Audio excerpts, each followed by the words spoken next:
Hey, today we're installing a toilet, and first I'm going to start with the floor flange. As you can see, you have to put the one bolt in and the second one in, just like I'm doing here. And I just want to slide them, and you want to slide them all the way until the pieces are tight. And these are the screws I'm using are brass screws, and I do recommend getting brass because they don't rust and stuff.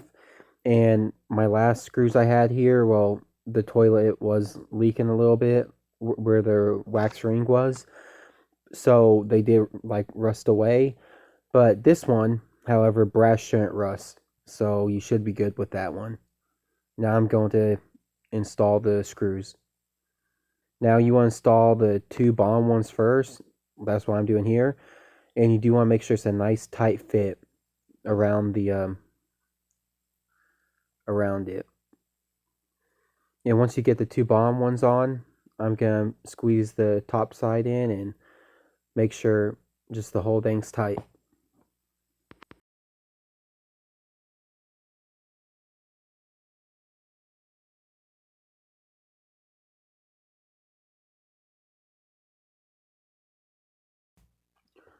Now that they're tight, I'm gonna install this last screw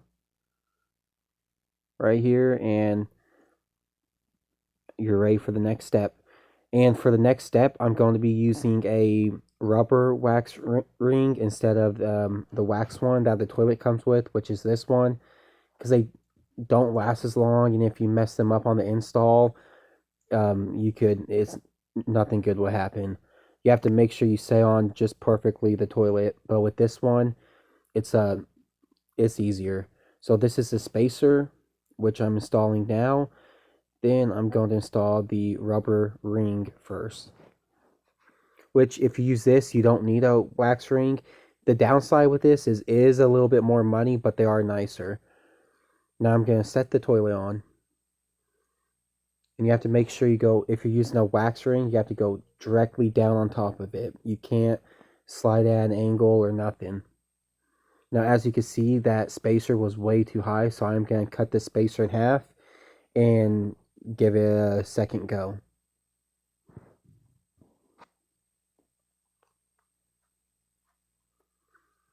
So now, since I cut in half, I'm going to install the spacer again.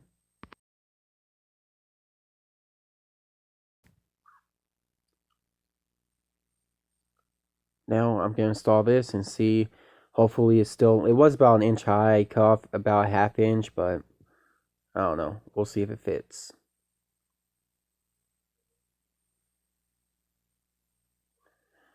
And with these rubber, instead of the wax ones, if you use the rubber one, if you get an angle, I mean, you still don't want to, but you can get away with it.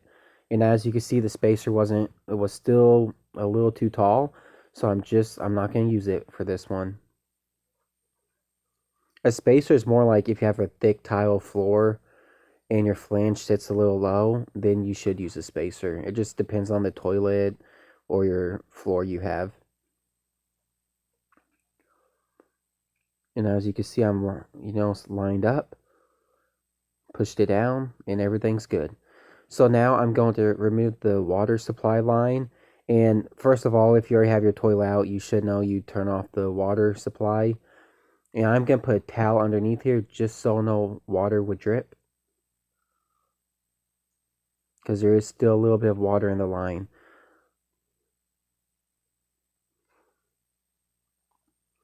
And when I install the new line, I do like to leave that tile there for about a day or so, just in case any water leaks out, or you could tell.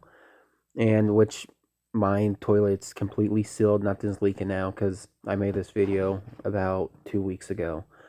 Now I'm putting a little bit of that tape around here. It's I forgot the name of it, that Teflon tape, and just help stuff not leak. Now this one here, my stepdad actually got this water supply line. This one is like a 16 inch. The last one we used, I believe, was like a 6 inch, 6 or 8 inch. So this one is quite a bit taller. This toilet's taller, but not that much taller. and that's where the water supply line goes to. And there was a black like a seal in there, a ring seal, which that's if you're still using your old water supply line, you just replace a seal in it. But since I haven't, my new line came with one, I won't really need that one. Now here I took off the wing nuts so I could set the toilet down, the tank. And I'm just gonna install these nuts. I'm sorry I can't really get this on camera good, but it's just you don't want to go too tight with it, but you want to go tight enough to where you know it's pretty sturdy.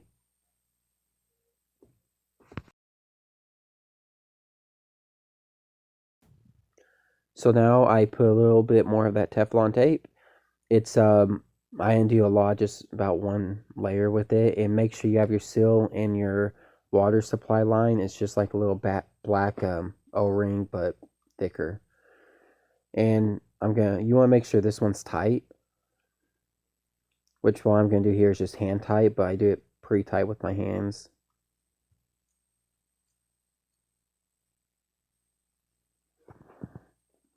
And you do want to make sure that one's tight. And there's that. You have to put that down to put the caps on here. There's only one way it goes down. It's not that hard. I should have showed you guys that, but I forgot. Now I'm going to put the two nuts on here, the washer with the two nuts on top of it. And I'm going to put the second nut on it. I'm going to make sure this one's tight. I'm going to install the second nut to kind of lock them in place.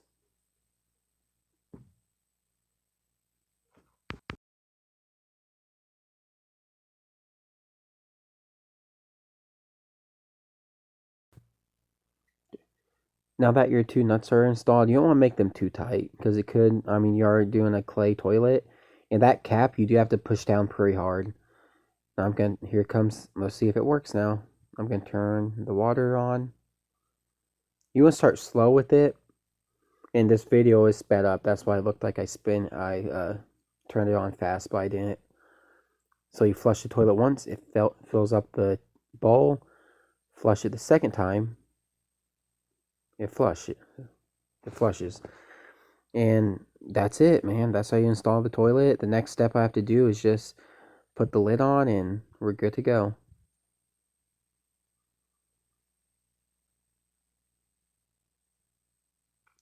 The lid's kind of an easy part. And in our next bathroom, I'm going to install the toilet again and I'm going to do it with the wax ring instead. And I'm going to try to make the video a little better quality so you guys can see. As you can see, I lined up the washers before I put the bolts that hold the lid down. And now I'm just tying the lid down. I'm going to get a flathead screwdriver to just make sure they're snug while holding the back of the nut down. And there you go. Thank you for watching. And make sure, I'm going to leave that towel down just to make sure there's no leaks. But there's not.